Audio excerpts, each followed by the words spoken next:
Hello and welcome. Today I'm taking you on a journey through one of my coloring books. But this is no ordinary flip through.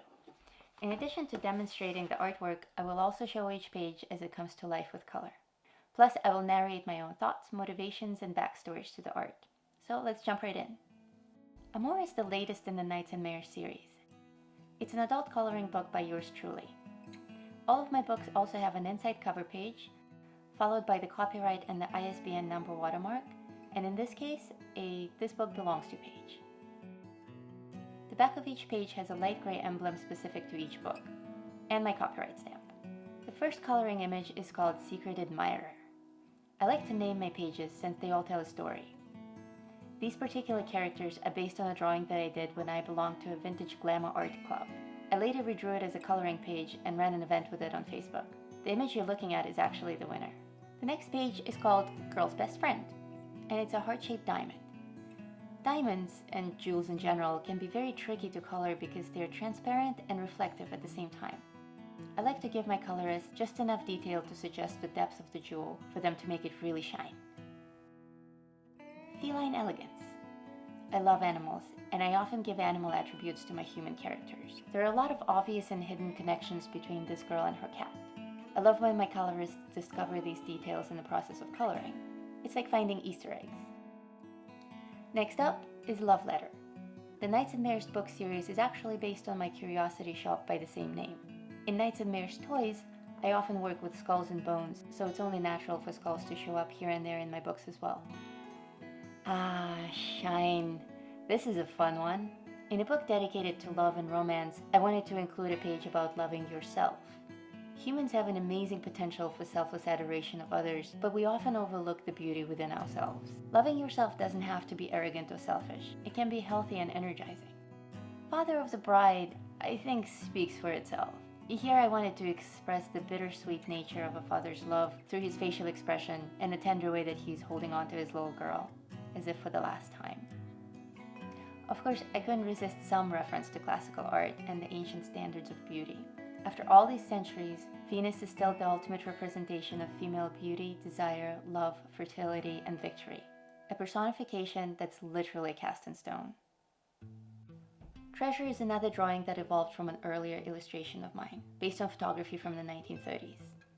This is probably the most detailed page in the book and the one closest to my own heart, with just the right balance of darkness and elegance. And speaking of hearts, I couldn't resist. Bleeding Hearts is a play on words between the Bleeding Hearts flowers and actual human hearts bleeding. This concept was just too much fun for me not to put in a drawing. On a more serious note on the subject of hearts, Heart of Gold. Dogs are a huge part of my life, and I wanted to make sure to represent their unconditional love for us in this book. Soldier dogs especially have my deepest respect. The Crane Wife. This is one of my favorite characters from Japanese mythology. If you don't know this legend, I encourage you to Google it. It's pretty heartbreaking, but so beautiful. Also in the description, I put a link to the time-lapse video of my black and white charcoal drawing of this character. Actually, the coloring you're looking at now was done by Sam after watching that time-lapse. Another recurring theme you will notice in my art is wolves. I often draw parallels between human nature and animal nature, and I like using wolves to demonstrate the similarities. I probably go with wolves because I understand dogs so well, and wolves are very similar but completely wild. This one is called Bloodline. Burlesque Belle is a special page because she's actually based on a real-life person, who is in fact a brilliant colorist in my group.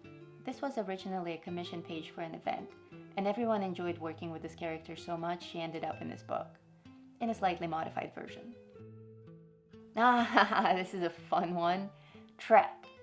Some relationships are built on common interests, some on mutual support, some on true love, and some, well, sometimes it's just a trap. From humor to heartbreak. This is Dear Mom. Nothing compares to a mother's love, and here I wanted to show the tragic side of it, as this mother reads a letter from her son that she will probably never hold again. Now back to classical mythology. Who doesn't love a romance between a god and a human, even when said god is a bit eccentric? When Zeus seduced the human girl Leda, according to the legend, he did so in the form of a swan.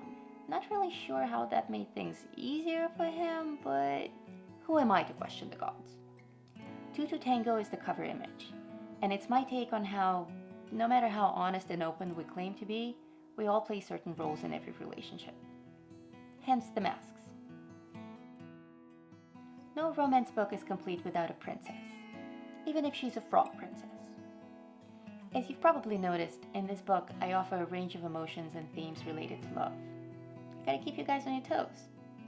Songbird is a character that I plan to do more fun projects with. Not necessarily coloring projects, but something big and colorful and probably done in pastels. Ideas. Dance Partners is an echo to Crane Wife.